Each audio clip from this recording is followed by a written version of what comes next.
Welcome to the Retirement Lifestyle Show. I'm your co-host, Roshan Langani, here with Adrian Nicholson. Glad to be back with another action-packed episode for everyone today. Adrian, how's the last couple of weeks been? You were traveling. Yes, the last couple of weeks have been really fantastic, Roshan, and I'm definitely excited for our episode today. I think it's a topic that isn't getting too much attention, but I think it's a risk out there that people should know about. So, our topic today is going to be on stagflation. And if you're not familiar with stagflation, what it is, it's an economic term which involves slow economic growth, high inflation, and rising unemployment. And the reason why I think this topic is important to you, our listeners and viewers, because I think stagflation really changes the rules that investors and people are really used to. In a normal environment, you can rely on like one thing working, that's, stocks going up or bonds providing really good income, inflation staying low or jobs being stable.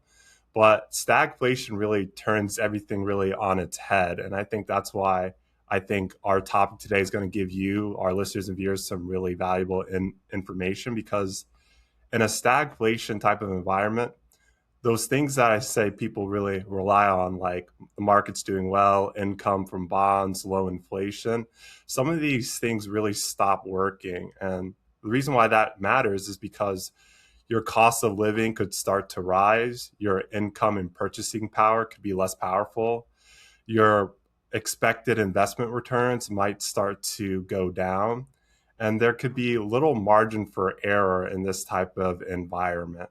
So I think we're Yeah. going to have a lot of jam-packed information. So Roshan, what kind of avenue, what area do you really want to start with today for our audience? Well, I think you hit the scary and important part of this. I just want to reiterate it because I think it's that important. What stagflation is inflation's going up, so your costs are going up. Uh, and the economy is not growing or it's shrinking, which then leads to unemployment going up, right? So at the very least, I think it would lead to if and unemployment will go up, but if you're not losing your job in that kind of environment, you're unlikely to be getting raises to keep up with inflation. So to simplify it, costs are going up and incomes are going down. That's that's that's the worst combination that's out there. Now, this is very rare.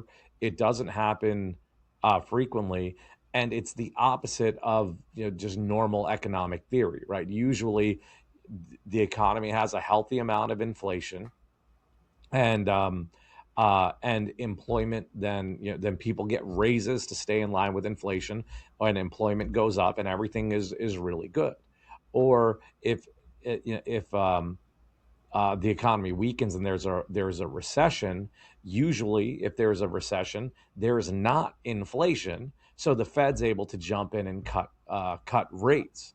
So when you've got this stagflation, why it's so scary is it's just the worst of both worlds. When I say both worlds, what I'm referring to is the Fed has a dual mandate right there.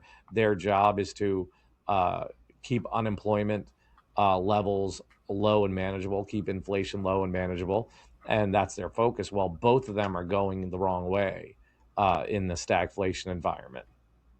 Yeah, I mean, that's a good way to put it. And you said this is very rare. I mean, one of the quotes a couple of meetings ago, the Fed chairman Jerome Powell said stagflation is a very 1970s term. And I think that's a good way for our listeners, viewers to kind of, brush up on the history of 1970s. I mean, you're kind of seeing a little bit of that today with the conflict going on in the Middle East, oil prices going up, unemployment, not to the same degree, but still, rising. I mean, I'm sure you've been seeing some of the headlines of especially major tech companies laying off workers, new graduates finding it a hard time to find jobs. The cost in grocery stores and gas is going up. So that's why I think, people are kind of mentioning, hey, this is maybe a stagflation type of environment. You're seeing signs of this, which happened back in the 1970s. And that's where I think just being prepared for it, or at least brushing up and understanding what it is, can help you as an investor. Yep, and let's go a little bit deeper into that historical lesson you mentioned of the 70s. Um, between 1973 and 1982, uh, there were two oil shocks: the 73 OPEC embargo and the 1979 Iranian revolution. Inflation peaked to over 13%, unemployment hit 10.8%. And then the way this trend was broken was the Fed chief at the time, Paul Volcker. What Volcker did was he brought interest rates all the way up to the 20%, which called a brutal recession, and but it did kill inflation. And for investors, that entire decade, when adjusted for inflation, was lost. It was essentially stocks did zero. So a couple things I just want to highlight on there. We had inflation, in the fives, sixes, maybe sevens just a couple of years ago, and we saw how difficult it was. That's all people were talking about when it came to finance. That was half of what it was in '79.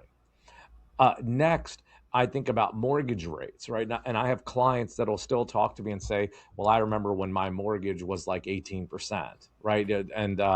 And now, mortgage rates went up to 7 just a couple of years ago, and people were complaining about how bad that was. It doubled from 3.5. It actually even went lower than that, so more than a doubling of rates. And rates have pulled back a little bit as the Fed's cut rates, but those are just real life impacts that our listeners can relate to because it's in very recent history, just a few years ago.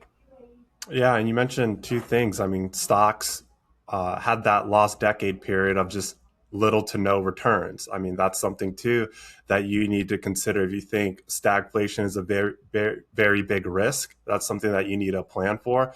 That's where you need to revisit your allocation. Are all your stocks and equities concentrated in a certain region, certain area, certain sector or industry? That's something you need to know about because stagflation could have a significant impact on that. Then you talked Yeah, about rates too. That's a big one. If you have a lot of debt, high interest, variable rates as well. Although the expectation, we can talk a little bit more about this, Roshan, is that rates will come down at some point, and especially with the new person that's going to come in as the new Fed chairman, Kevin Warsh, his expectation is that he's going to be lowering rates. Given that expectation, that's something too that if that's something you really relied on, that's something you need to monitor as well. Because again, if you have a lot of debt, high interest, variable rates, and rates get ratchet up, not to the same level in 1970, that could be a significant impact to your financial plan. Vice versa, if rates do go down, then you would be in the clear. But that's something too that we have to monitor because the news, the headlines, things are changing very quickly. And you definitely need to be aware of it and in tune with it, especially when it comes to your financial plan and your portfolio and how it's constructed. yeah, and let's go into those risks just a little bit further, and broken down just by different segments or individuals. So let's start with households. You mentioned the debt and the credit card. So the risks are first, because prices are going up and wages aren't keeping up with prices, or unemployment's going up, purchasing power goes away. What you're spending, um, a dollar on today, if we had 13% inflation, would go up to $1.13. If your monthly household budget, just to keep the numbers simple, is $10,000, well, now if it was up 13%, you need 11,300 for your monthly household budget, but you didn't get a raise. So what do? People dip into savings, right? So you're depleting your savings to keep up with your expenses. In addition to that, your savings are losing significant amounts of value every month because of inflation, right? Because you're not getting anywhere near that kind of rate on your savings account that inflation is. The savings account will always pay you less than inflation. Um, uh, Not only now are costs going up, but cost of living are going up, but so is cost of borrowing. Adrian, we had talked about earlier, and you had mentioned consumer debt, but mortgages, car loans, all those interest rates go up. So just think about it for a moment. You're going out to buy a car. You would have spent, let's say, $40,000. Well, now that same car is 13% higher. So instead of $40,000, you're now spending, what's that, 45,200. So now the price of the car went up. Now the interest rate, let's just say your interest rate was at like 3.5%. Your interest rate is now at 6%. So your monthly payment's gone up as well because of both the interest rate and the higher price.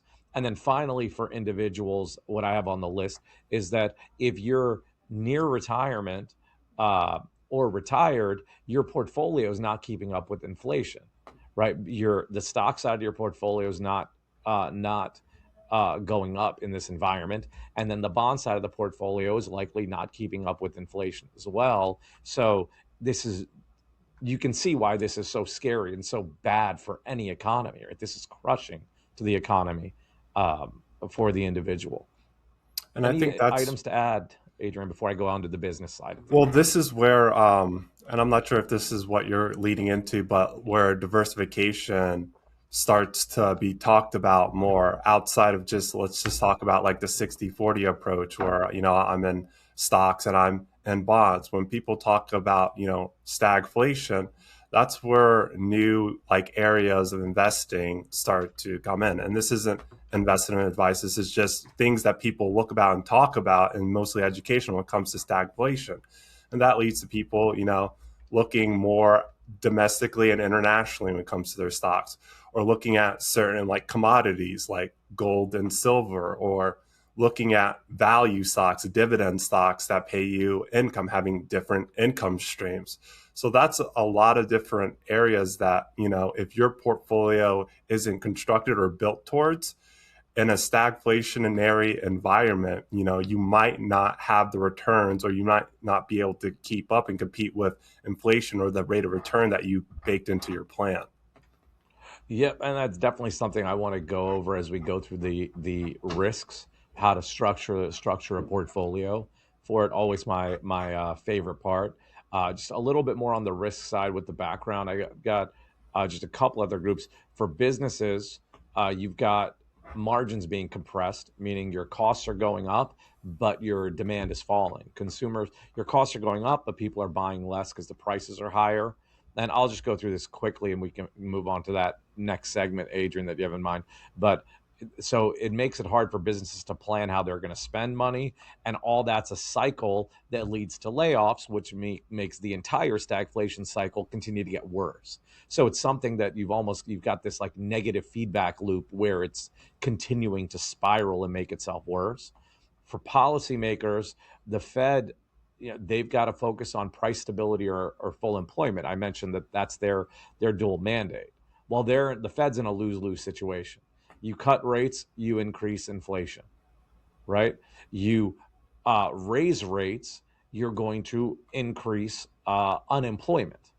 So you're going to hurt both, which is why when Volcker did this, he just had to accept that we're going to have a very bad recession. The economy did, and things really got worse before they got better. The other scary thing going on right now um, is the risk of the Fed, the central bank's independence, right? Because that makes things worse because then the perception is that the consumer can't trust the Fed to do what they need to do independently, that they'll do what's best politically. So then the average individual, business owner, consumer, you name it, just loses faith in the Fed, and that leads to them just looking at what's going on. They're seeing the inflation, they're seeing unemployment increase. They're just going to think it'll get worse. So then they're spending less. And once again, we're continuing down that stagflation spiral. So, uh, and once you've got that spiral in there, it's just really hard for people to break. I remember during when inflation was as high as it was. When we'd run our financial plans, we use inflation a little under 4% because that's in line with historical norms. That's actually higher than what it's been for the majority of the last, after this stagflation episode, really after Volcker brought things down. So the majority of the last 40 years, inflation has been lower than that target, but that's a good average to use. I remember clients asking me, plan my retirement using a 5 or 6% inflation. I haven't had that conversation since, but that's the point I'm making there is when it gets entrenched in the individual's mind, they just believe it's going to continue forever, and that makes them scared. And that's just an example of that. Um, I want to talk about next what we can do as a country and an economy to try to avoid stagflation, and that'll really show what's going on now as well. Some of the risks of what's going on now. Do you have anything to add on the risk side before we move on? Well, I think the three risk I'm really thinking about that could just cause like really bad stagflation in the future where this podcast would just be very relevant. I mean, the first one, we talked about it before, US and Iran conflict causing oil prices to go higher, causing inflation. How that ends really plays a significant factor on if this stagflation risk is bigger than we think. Because that, like I mentioned, impacts inflation, prices rising, which is one of the parts of stagflation. The second thing, the labor market. I think one of the things that gets a lot of attention with the labor market, or what's going to have a significant impact on it, is artificial intelligence. Because again, that's something where people are projecting, is artificial intelligence going to create very high employment at some point in the future? Is that way down and down the road, or is that on the short term? I just find it really like just funny whenever they're interviewing like a CEO or anything of a company and they ask, what do you think of AI? Everybody's like, oh, it's great, it's fantastic, it's gonna make us a lot of money. But just thinking about like the labor side where you're seeing all these headlines of people being laid off, you just have to monitor that to see if that trend is going to continue. So the conflict in the Middle East, AI impacting the labor market, and then the third thing, growth in the US or growth in general. And I think this is probably a very timely talk to have this conversation because we're in the middle of earnings season right now. Our companies can continue to have good revenues, good earnings, and positive forecasts, or are we going to start seeing a slowdown? Earning really does give us an idea on where we're headed. So those are kind of my three areas for our listeners and viewers to kind of monitor and stay aware of as we start getting more data and more information in the next couple of weeks, pretty much. And just to highlight those areas, the first was what's going on with Iran. The second was you had AI and the risk of increased unemployment. And the third was monitoring earnings to see where the economy is going. Exactly. Is that correct? Okay. Yes. I I don't disagree with any of those. I would agree with all of that. Um, I would frame it a little bit differently in what we need to do to try to avoid stagflation, just to organize it a little differently. And I want to come back to those topics with what's going on really right now. And you'll see as we look at things to avoid stagflation, the risks are really high because we're sort of violating some of these rules. The first one is the central bank needs to stay independent, right? If it looks like they're doing what's political, then the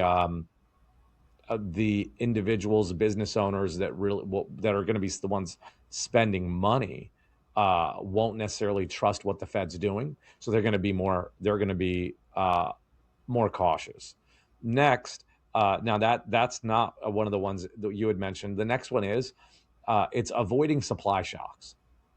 If you think back to Adrian, what you had said with the Iran war, that's a supply shock for energy, right? And energy, we in the U.S. are a lot less reliant than we were in the '70s, so we haven't felt it as much. But the rest of the world is really feeling it, and so how's that going to affect us if the rest of the world feels it? Well, our prices are going to go up. they're going to have to raise prices because they're paying more for their inputs, and it'll end up coming through to us, and that'll lead to inflation. Um, we need to have strong supply chains. This was really tested in COVID, particularly with chips. If you can think back to the COVID timeframe, I'm thinking about cars, where I'd never seen this before. You normally go into a car dealership and you think you can negotiate a price down. Well, back then there were cars where they were calling it a dealer markup, which meant, all right, the MSRP on the car, I'll use that, is $40,000. Well, you've got to pay 45. Well, what are you paying 5,000 extra for? It's the dealer markup. Why are you paying that? Because cars aren't there aren't as many cars out there. And if you think back, that's when used car prices went up as well, because people couldn't buy new cars. The next area of the four in terms of how to avoid stagflation is you need a pro growth, anti inflation policy. You can boost productivity through investment, which is the AI is an interesting one there, right? Because Adrian, you mentioned the employment risks. Well, there is the other side of it of productivity increases, right? And Jensen Huang of NVIDIA has said that companies that look at AI as a way to cut staff are missing the opportunity. The visionary companies that look for AI as a way to increase what their company can do with the same amount and just broaden their reach is really the future. Now, he definitely has a dog in the fight, being with NVIDIA, the premier chips, the premier GPU chips for the AI revolution. But I do like the point. We don't know who's going to be right, but I definitely like what he's saying. Continuing with you need to have an increased labor supply, which needs immigration to come in to help that. With the current policies we have, I'm not picking a side politically, but we've got less people coming to the United States right now. That adds to the risk. Avoid large deficits funding when the economy is at capacity. We're spending. We're not avoiding deficits. And regulatory predictability. The businesses need to know what's going to happen, and so those are some areas that, as you can see, that's what the area I'm covering is how stagflation can be avoided. There are definitely things we're doing to violate this.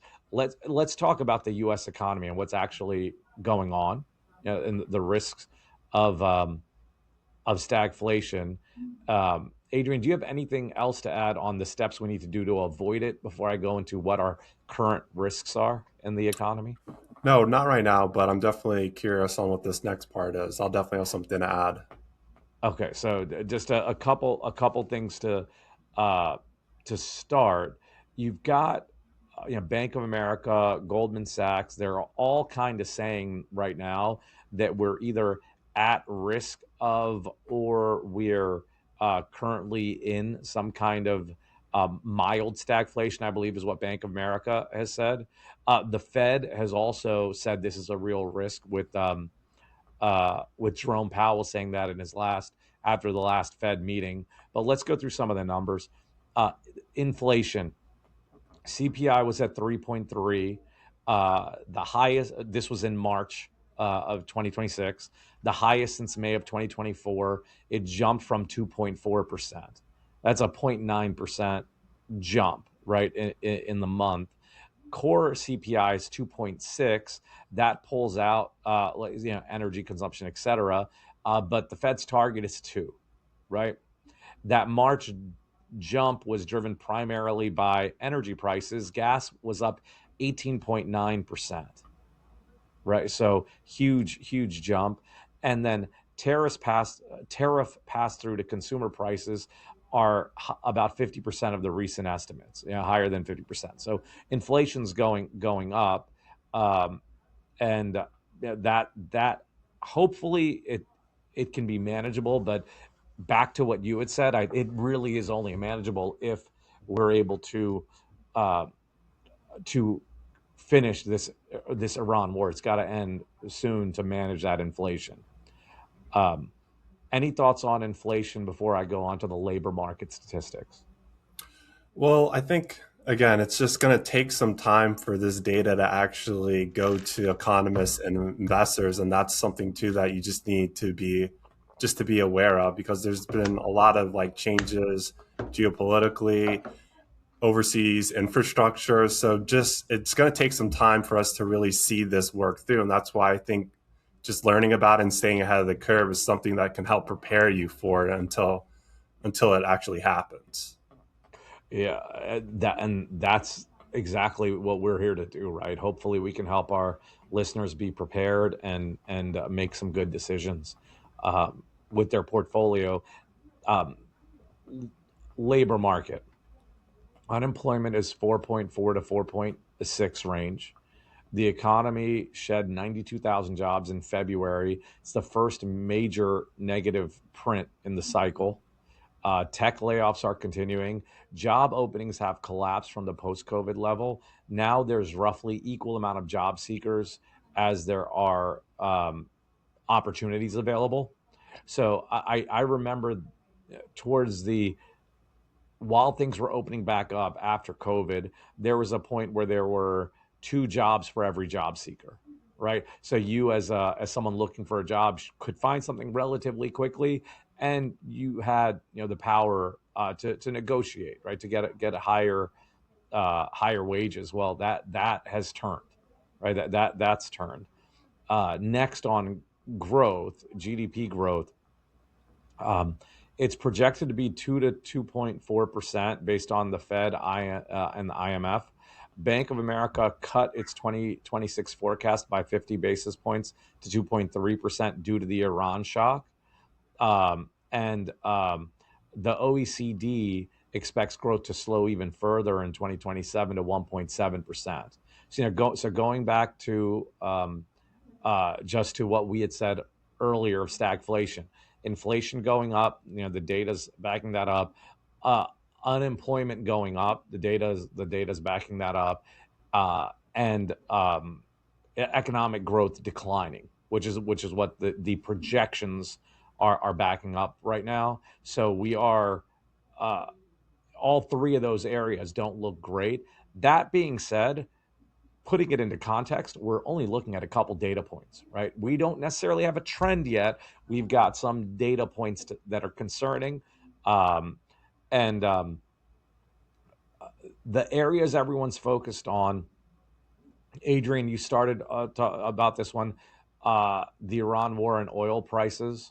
Right now, uh, Polymarket is implying that there's a 69% chance of $120 oil. Uh, and Bank of America is now saying oil is going to stay at around 100 for the rest of the year. Goldman Sachs yesterday increased their number. It was in the 80s. I don't remember if it was 80 or 85 or 89, but it's an increase in the oil prices for the rest of the year. Once again, this is not just what's going on now.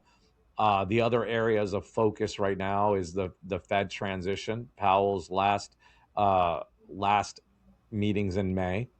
Uh, Next, tariff escalation. As you can see, that's another risk because that is inflationary. Um, and then monitoring the labor markets, as you said, to see if there are any other cracks coming if weakness continues. Yeah, exactly. And then the two things like you mentioned, well, two out of the three. The growth one, GDP, I want to put off to the side because I want to talk about price and labor market. And we're seeing the trend of prices increasing, unemployment increasing, not to crazy obscene numbers, but it's definitely trending up. And the reason why I'm picking on these two areas is just to tie this back to the Fed. This is what the Fed looks at to determine what they should do with rates. Yeah. And this is where I think we're just in a very like weird, different environment where the expectations are they're gonna be a rate cut. But how can we cut rates when inflation's starting to pick up a little bit and unemployment's starting to pick up? And that's where you talked about this really comes down to the Fed's independence. And this is what business, investors, and consumers are all going to look at. If we see rates being cut into an inflation and unemployment going up, it could just be a recipe for disaster. But you could also say keeping rates at this level and not lowering them could, hurt the consumer. So that's where I think this all really like ties together where it comes to, the markets, the economy, because, it's something where there's a lot of information, but it's all tied together and can have a significant impact on the economy, your portfolio, and the markets, where it's stuff you really need to focus on right now just so you can make very informed decisions. Yeah, Adrian, you talked about rates. I'm trying to look up who it was, but I'm constantly watching and listening to some of these the finance shows.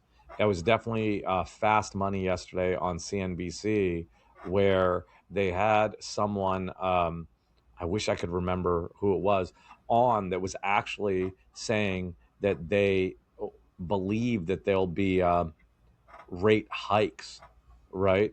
And that there could be strategic rate hikes. And I want to give credit to who it was. I can't find the name right now, Well, while you but look that up, the only thing I'll mention is just like how quickly the narrative can change. Because going into this year, 2026, the expectations were, rates are coming down. And, that's something that, a lot of investors, consumers really look at because that impacts a lot of people's personal finances, taking out loans, just being strategic when it comes to their expenses. That's something that people monitor and look at. And then we are past the first quarter into the second quarter. And now we're having, like you're talking about, Roshan, people saying that there could be rate hikes. So that's where information is fast. It's a lot. It can change very quickly. And you being aware of that is, like I mentioned before, it just helps you be a more informed decision maker to make the best possible decisions for your portfolio and your financial plan. yeah, yeah. And personally, at this point, I'm not a believer of rate hikes. I just, with what you had mentioned about the expectation was cuts, and I know those expectations have shifted and come, yeah, sort of, at least the number of cuts expected. Mm-hmm. We were expecting multiple cuts this year, and I think right now the consensus is maybe one towards the end of the year. It may have even already been pushed out, but I just found it interesting that there was talk of rate hikes, right? Which uh, I guess if inflation really does continue to go up and the Fed has to do that, I can see it. I can't imagine them doing that uh, in the current environment from an employment perspective, right? And what it seems like the individual is feeling just in terms of costs being higher, right? I think I'd be very surprised.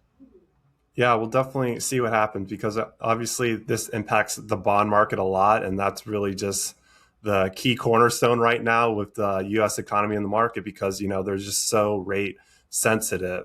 And if that's something too that is a big part of your portfolio as well, that can have a significant impact. So that's why we talked about previously review your allocation, make sure you're diversified to withstand whatever, happens in the future with this, what we're talking about today. Yeah, I definitely agree with that. I think that's very good advice. Let's on that note, let's jump into the investment section, right? What can you do in this kind of environment, and just how things are looked. Actually, before we jump into that, let me give our disclosure. This is not investment advice. We are not recommending any of these things to you at all. We're just doing this to try to help you on your research path.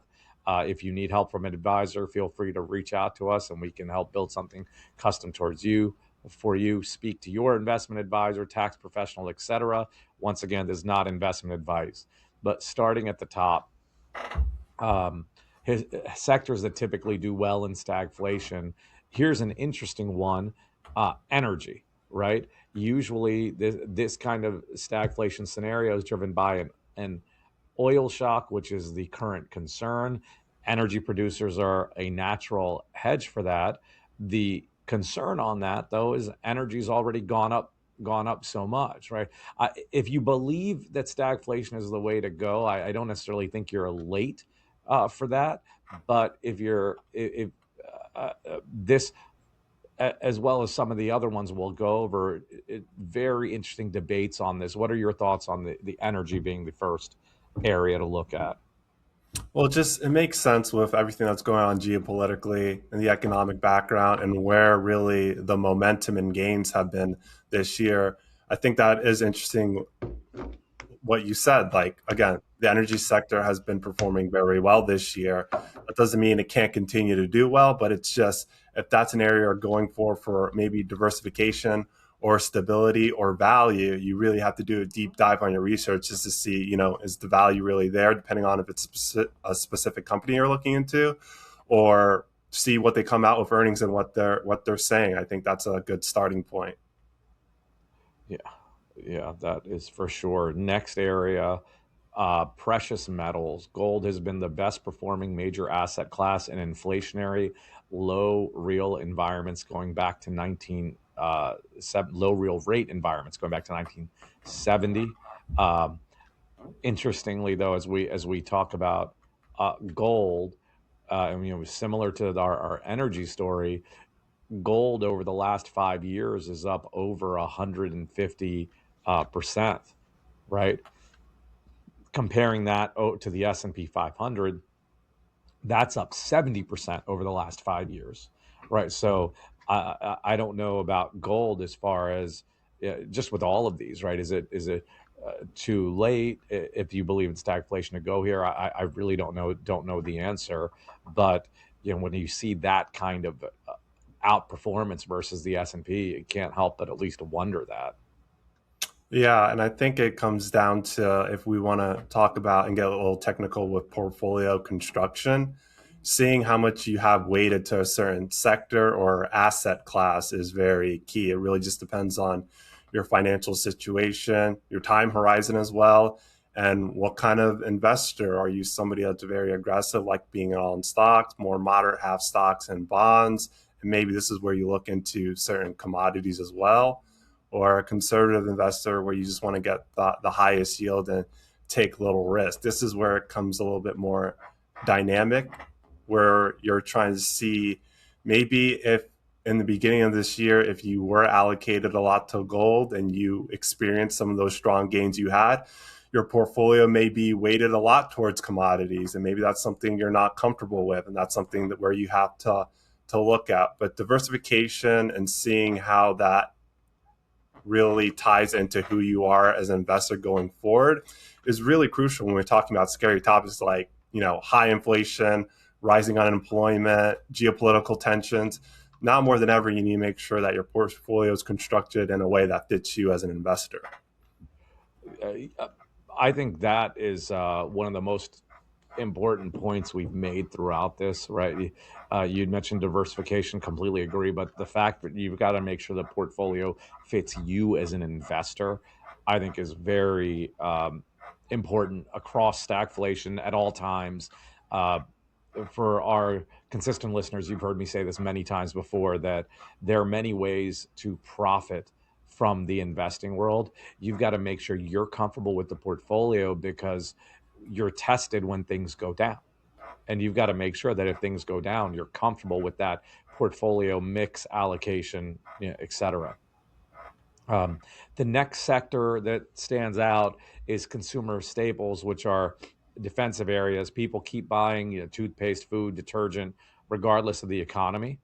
And the companies that have brand power, they can raise prices if there is inflation. Now, as we've talked about with the other ones, have they gone up? Fidelity's research suggests staples have only outperformed historically when bought cheaply, and it may already be too late, is what they're saying. I did just look up for comparison purposes. The consumer staples ETF is up over 7% this year, and the S&P 500 is up over 4. Now, I don't know that 3 percentage points over a essentially 5 month period is uh, is too late, but their point of it may not be cheap anymore. It may be true. I have not done my research on this to really have an opinion on it at this point. But I think what their statement of you need to buy cheaply, I think that lines up with investing at all times. No, I definitely agree. And something we talked about before on a previous podcast, when you are interested in a certain sector or industry, it comes down to the debate of, do I buy the index? Do I buy a mutual fund, an ETF? Do I look deeper and find some individual companies within this area that I think will do well? I think that really is the heart of this part that we're talking about, because again, sometimes you can see just, herd behavior or flock to a certain, asset class, sector, industry, where a lot of, if you're a staple company, you're going to continue to do well, or vice versa. If staples start getting sold off, if you're a staple company, you're going to, sell off with the rest of them. That's where maybe if you look on an individual level, if you find a staple company that, strong earnings, strong revenue, even though its valuation's high, maybe that can withstand some over the long run. And that's where that's it can get very technical. You definitely have to do a lot of research, but that's too something that you have to look into and research more, because that's something that we saw in a lot of different sectors, like you mentioned, energy, staples. I forget what the third one is, but a lot of them have been doing well. This is where you have to be a little bit more critical if you want to look into this space. Yeah, that and the third one was precious metals. The fourth one next is healthcare. It's less cyclical. People take medications during a recession. They go to see the doctor, uh, etc.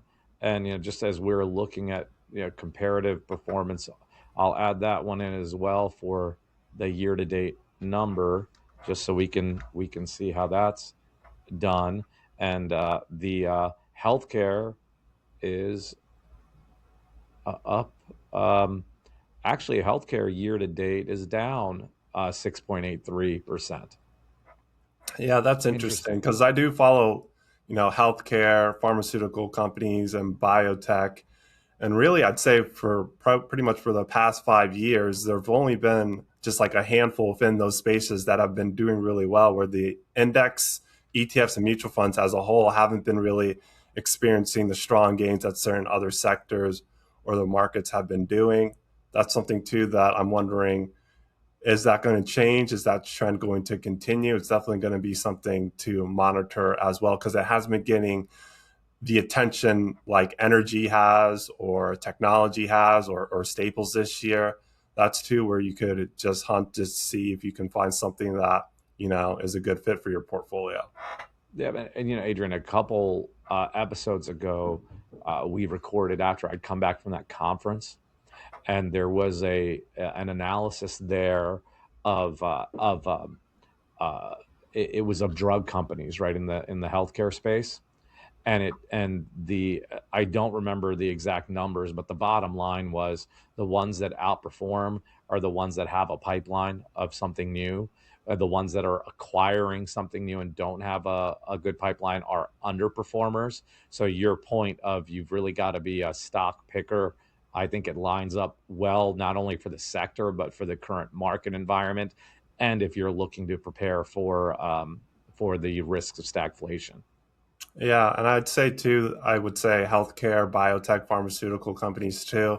I would say this interest rate environment that we've been into for like the past like 4 or 5 years isn't very favorable as well, because a lot of these companies rely on, cheap, easy liquidity to fund their research and development, to expand, like you said, their pipelines, so they can come out with, new things that, cause a lot of their earnings and revenues to continue to go up.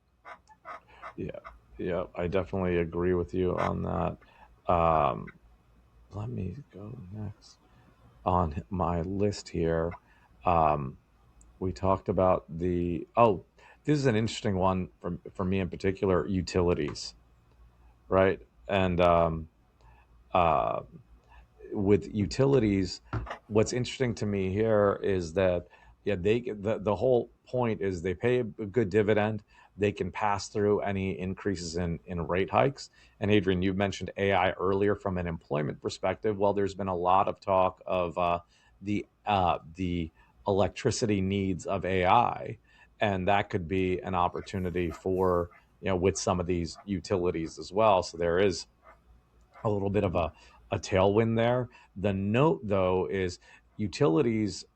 tend to have high debt loads, so they don't always do well in uh, rising interest rate environments. Which I know, I don't let me put words in your mouth, but I think both of us don't necessarily anticipate that at this point. Rate hikes. I think it's more of a, are we in a rate cut or a steady environment right now? But that is worth noting, because if we do go into stagflation, there will be a rate hike cycle. I agree. I definitely agree with that. All right. Next, um, real estate investment trusts. Rents tend to rise with inflation. The building itself tends to go with inflation. There are various sectors in there. Typically, the ones that have historically done well are more residential, industrial, infrastructure, and healthcare facilities. So yeah, and an area that may be worth looking into as we've been going through and looking at the sectors. Oh, I think I forgot to mention on utilities that they are up, this year 8.35%, which is a little bit better than the S&P 500.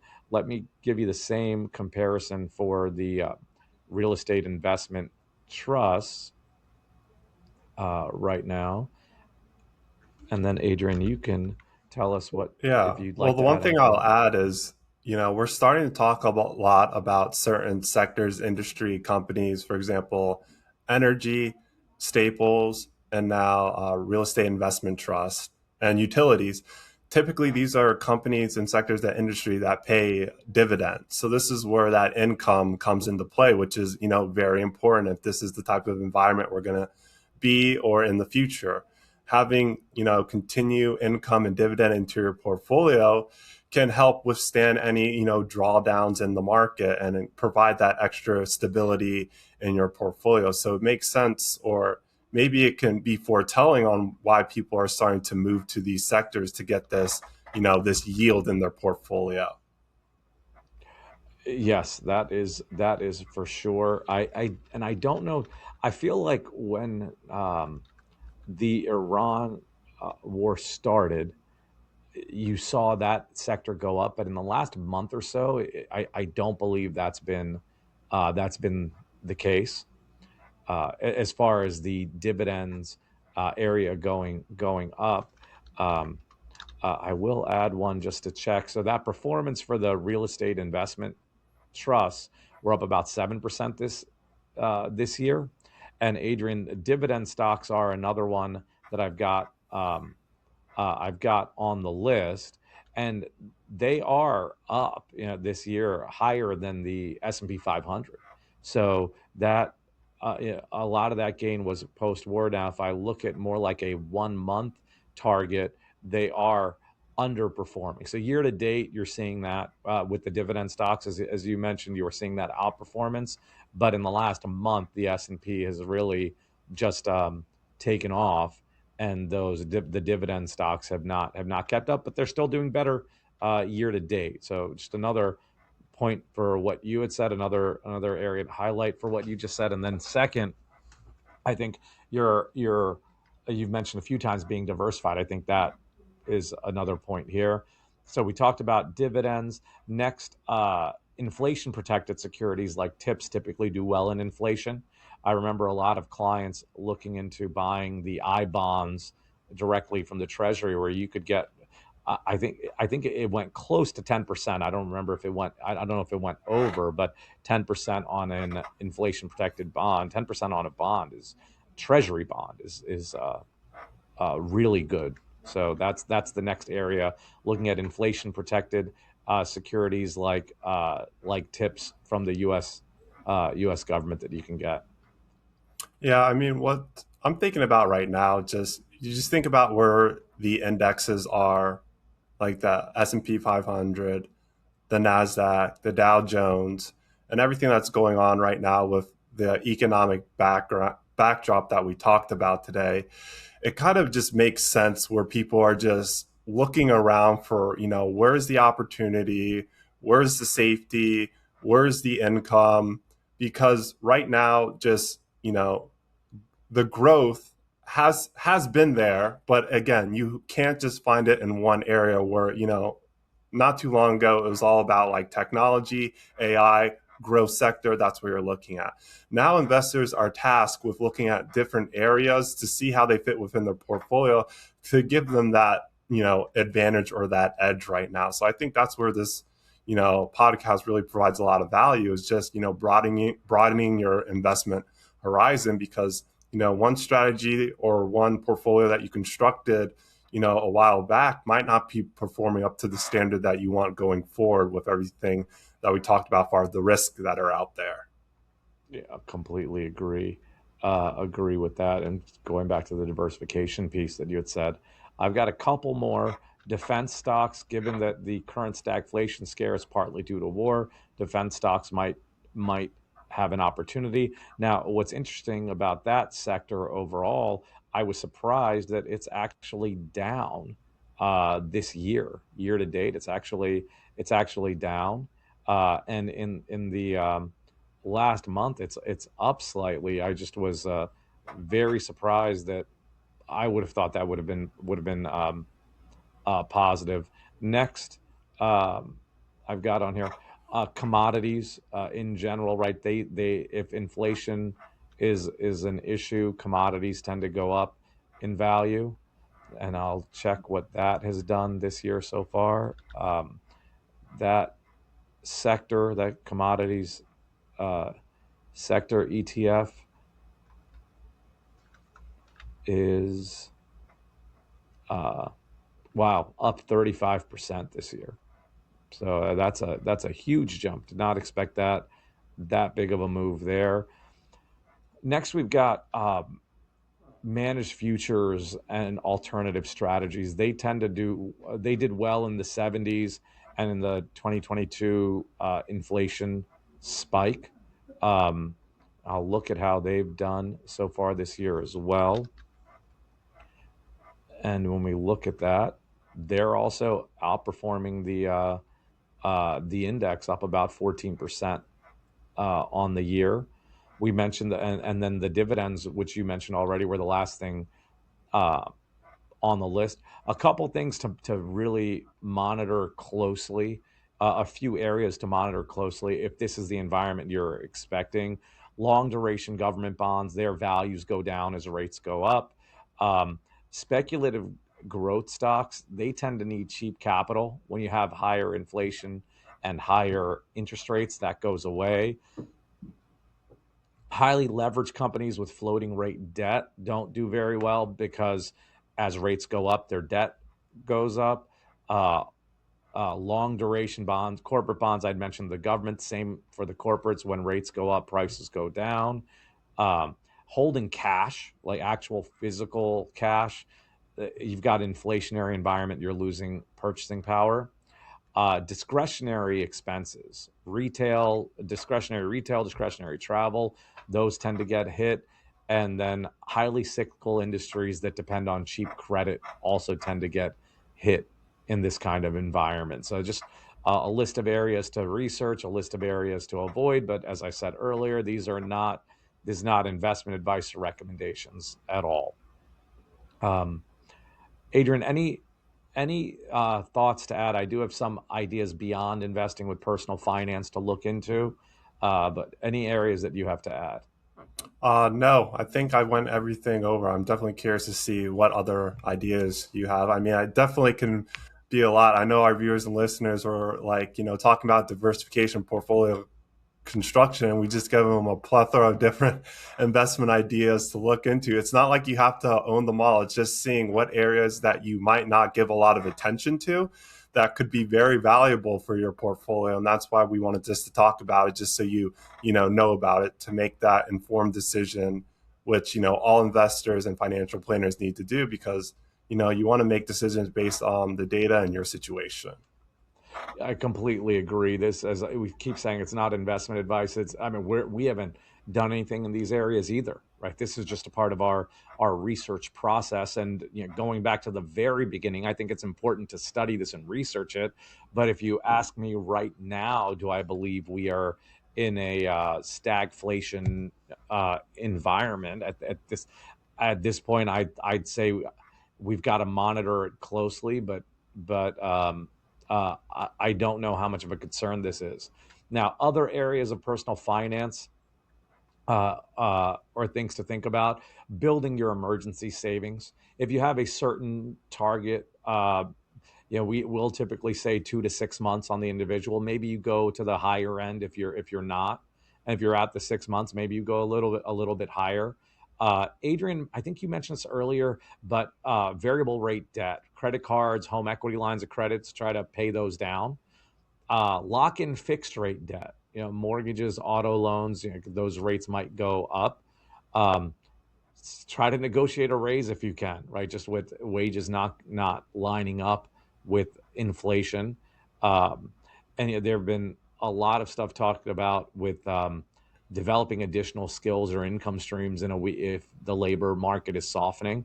And very importantly, don't sell at the bottom. Don't panic sell. I think thinking through this situation in advance, that's why we're presenting this to you today, the stagflation risk. We're presenting it to you in advance so that you can prepare yourself for it. We don't want you to when the markets have already gone down. We don't want you to make a decision of selling at the bottom, being a panic seller or being a forced seller. The forced seller typically happens to people using leverage, whether it's in options or in margin, but borrowing money to invest. We don't want you to be a forced seller either. Adrian, we covered a lot today with the stagflation risks that are out there, what everyone can do about it. Do you have any other items you'd like to add on stagflation? Well, I didn't do too much research into this. And I guess it's something maybe for our listeners and viewers to look at it maybe after the podcast. But I do hear concerns of stagflation, outside the U.S. The two areas I'm thinking about is Japan and Australia. So even though Jerome Powell says, stagflation is a very 1970s term, you do see it impacting some areas, or that is a very, very big concern on the short term, so different areas. So it's not like it's something that completely unheard of. We're not here to scare you, but it is a reality, and it does bring up some interesting conversations that you should have or look into to just be a more astute and more informed investor. Yeah, and I'm trying to remember with Japan in particular, uh, because they had, and I'm looking this up as we speak, 30 years of deflation, which is not good. We don't want that either. Controlled inflation is definitely a good thing. So yeah, I have not seen um, Japan currently being uh, in a stagflation environment. Although, as I'm looking this up, it says that, as of today, Japan is a situation of mild stagflation going on in the economy. So Yeah, yeah, and the that is other one was definitely a risk. Australia as well. I definitely would want to look into this, but I just bring those up just to make it seem like it's not something that could never happen. I'm obviously anything can happen. There's always possibilities, but just kind of looking back at history, seeing what's going on, not just domestically but internationally as well, can really see what's going on and give you a better picture of the backdrop that's going on a global scale. Yeah, you are completely right in that. And I did look up Australia, and they're saying they are currently experiencing it as well. But you're completely right that this is not just a 1970s problem that we're past. There's a very real risk of this. I think a quote I like, it's history doesn't repeat itself, it rhymes.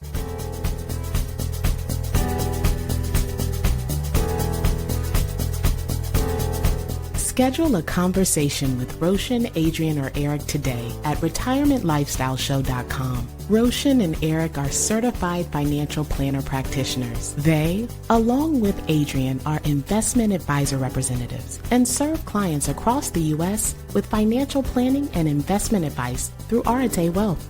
If you found this show helpful, gained knowledge, or enjoyed the time you spent with us, tell your friends and leave us a 5-star review. This will help others discover the show.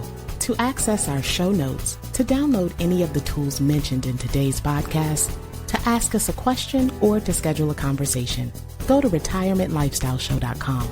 All opinions expressed by podcast hosts and guests are solely their own. While based on information they believe is reliable, neither Arete Wealth nor its affiliates warrants its completeness or accuracy, nor do their opinions reflect the opinion of Arete Wealth. This podcast is for general informational purposes only and should not be regarded as specific advice or recommendations for any individual. Before making any decisions, consult a professional. The show hosts offer investment advice through Arete Wealth Advisors, LLC, an SEC-registered investment advisor, and securities through Arete Wealth Management, LLC, member FINRA, SIPC, and NFA. Finally, our music is The Chance by Jason Shaw and Audionautics. It's part of the YouTube audio library, and it's licensed under a Creative Commons license. I am Ray Voices. Thank you for listening.